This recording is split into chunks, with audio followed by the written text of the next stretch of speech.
le fou, le monsieur F, l'homme, auteur de la comédie d'aujourd'hui. C'est un fou que nul ne peut guérir.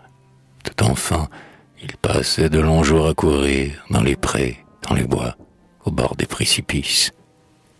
La solitude a fait en lui germer des vices, et dans les chants du nid, dans les souffles du vent, dans les cris de la foudre et du gouffre mouvant, dans les feux du soleil, dans l'ombre des feuillages, dans les parfums épars sur les monts et les plages, il a puisé l'esprit de son rêve hanté, l'amour du rythme large et de la liberté. Il a grandi parmi les mille bruits sublimes qui montent des forêts, des plaines, des abîmes. Il a grandi parmi fleurs, oiseaux, papillons.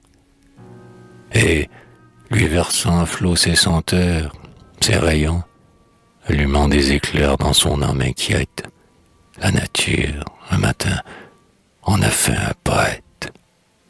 Et depuis lors, ce fou ne cesse de chanter. Un rien le passionne et le fait palpiter. Et, malgré les clameurs d'une époque en délire, toujours inattentive aux accords de la lyre, en dépit des sons vils que rend le vil métal, ils chantent tour à tour le rivage natal. Le doux printemps qui fait miroiter la prairie, la gloire des héros tombés pour la patrie, le respect des vieillards, le culte des défunts, les bois et leur écho, les prés et leurs parfums, le saint progrès en marche et l'art saint qui l'éclaire. Il demande en ces chants qu'on supprime la guerre, que l'on vole partout au secours des souffrants. Sa strophe bien souvent flagelle les tyrans, et pour l'hypocrisie est sans miséricorde. Il prêche incessamment la paix et la concorde. Il voudrait voir liés d'indissolubles nœuds les peuples sur leurs rois, les riches à ses les gueux. Il voudrait, emporté par sa rare folie, voir la loi vengeresse à jamais abolie, et répète au bourreau qu'il fait rire l'enfer, et qu'il ne peut frapper sans élever son fer, vers le grand ciel serein d'où tombe la clémence. Non, rien ne peut guérir une telle démence. Et bien souvent on voit cet étrange insensé, errer seul sous les bois, distrait, le front baissé, ou bien les yeux au ciel, les cheveux dans la brise, cheminer, à pas lents, auprès du flot qui brise, tendant l'oreille au bruit du flux ou du jusant, enivrant son regard d'infini, se grisant de l'arôme du pain, du tremble et du mélèze, savourant attardé le soir sur la falaise, l'hymne délicieux de quelques chants trêlés.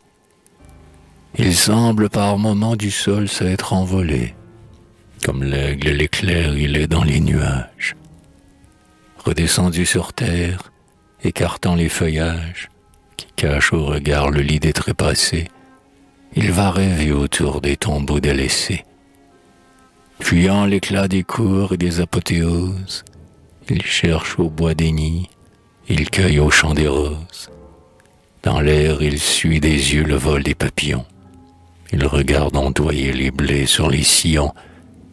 Il écoute la source ou le vent qui murmure. Dans son isolement, dans sa retraite obscure, tout lui parle.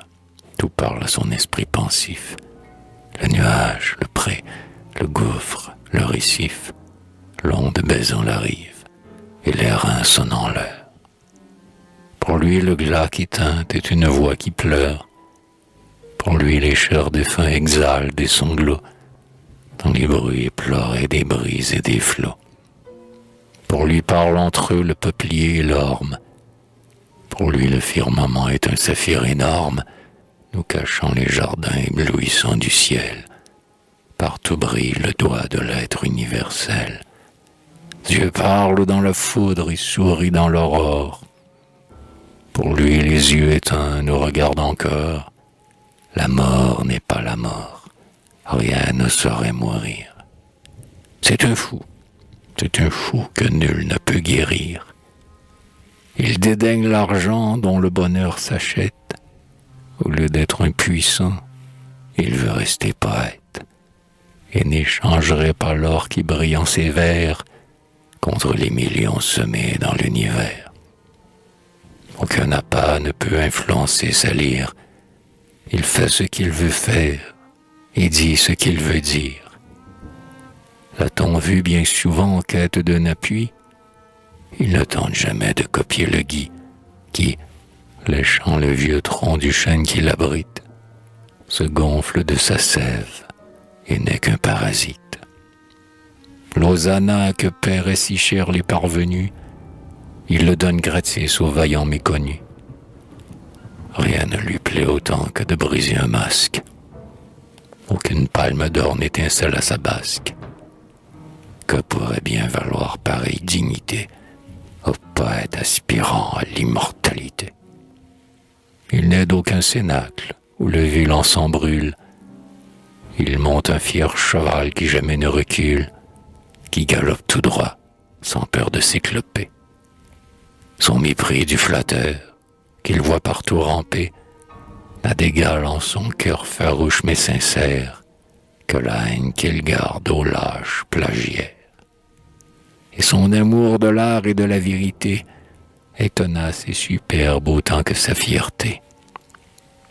Quand ce fou fermera pour toujours la paupière, peu de fervents l'iront conduire au cimetière, et nul socle d'airain jamais ne marquera le tertre solitaire où son corps dormira.